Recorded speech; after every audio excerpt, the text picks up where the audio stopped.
Hi, this is Sam from Bank of East Security Fraud Department. Unfortunately, I have to inform you that your account's been compromised. What? What happened? First, before I can answer any questions, I need to verify some information. Are you still at 306 Hawthorne Avenue? Yes, apartment 2C. Great.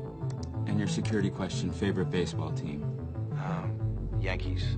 I don't remember this being a security And lastly, question. your pet's name. Flipper. Who am I speaking to? Can I get your name and number?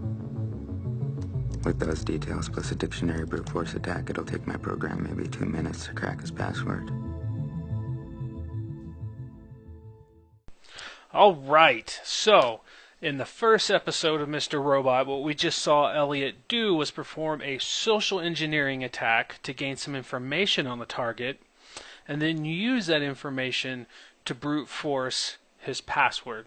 So somehow we have to assume that Elliot was able to get his hands on the encrypted version of that gentleman's password.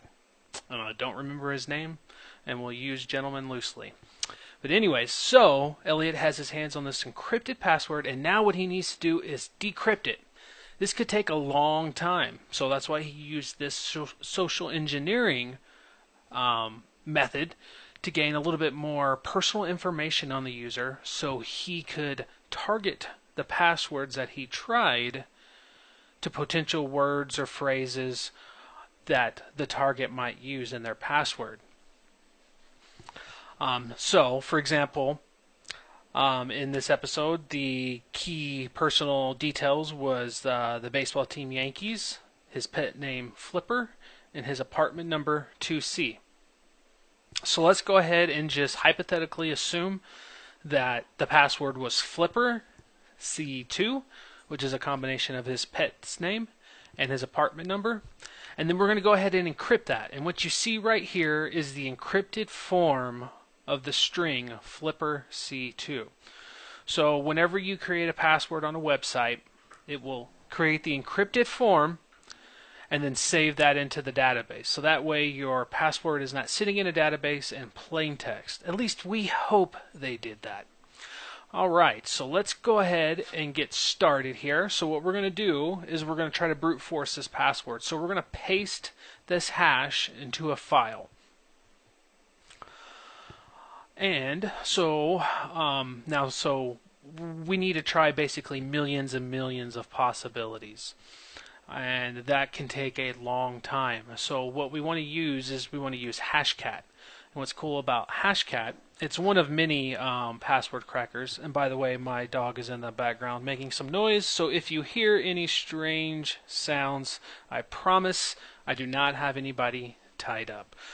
Alright. So anyways, we want to use Hashcat because Hashcat uses your GPU processor. And your GPU processor is much more capable at performing these calculations. It can just perform these calculations at a much greater speed than your CPU would be able to do. So that's why we're going to use Hashcat. There are other programs out there that we could use. But Hashcat will really allow us to try a lot of possibilities in a very short amount of time. So what I'm going to do here is go ahead and create another hash for another potential password that our user could use. And this is just to give you an example, some various hashes on how easy or how hard it could be to crack these hashes. Because you got to remember, just because your password is encrypted in this hash form doesn't mean it's safe. With enough time and enough effort, any hacker can crack your password. Alright, so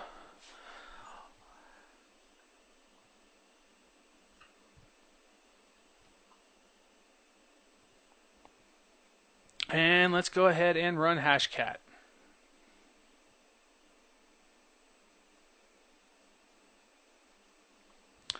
And we're going to let this run.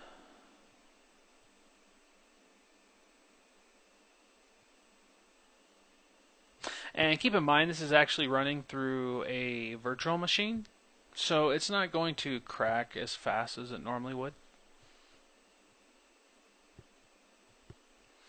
Alright, and we're done. And as you can see here, we were able to crack both passwords in, let's see, how long did it take us? In 30 seconds. So with those hashes, even though they were encrypted, we were basically able to run a dictionary file combined with rules and basically try a whole variant of possible passwords until it finds the exact match. And we were able to do that with both passwords in 30 seconds. And you can see it looks like where is it at? I don't see it. But we tried millions of possibilities in a very short period of time. And just like that, we were able to crack the passwords. So keep that in mind. When you create passwords for websites, you want to make sure you use very strong passwords. Otherwise, even though they're encrypted, they can be very easy to decrypt. So here's an example of some real-world password hashes that were submitted by users voluntarily, just to give security researchers a sample hash set of real-world passwords. So let's go ahead and just run a quick brute force attack on this large password file and see how many of these real-world passwords a potential hacker would be able to crack.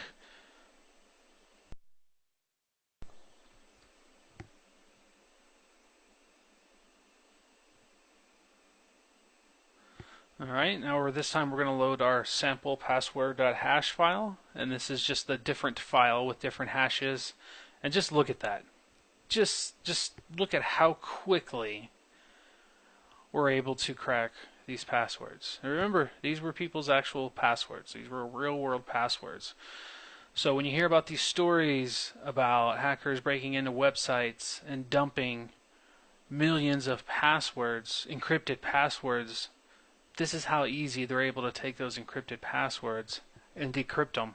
And then once they decrypt them, they then have access to your account. Because if they are able to get the passwords, chances are they were also able to get your username. And that's all they need. And most likely, your username is your email address. So let's see. We cracked over 4,300 passwords in 41 seconds. I mean, that's just scary. So, that should be a lesson to you. Make sure you use strong passwords. Otherwise, Elliot is going to crack your password. Alright guys, that's going to do it for today. Thank you for watching my videos. Be sure to like and subscribe and watch my other videos. And come back for more, and I'll see you next time.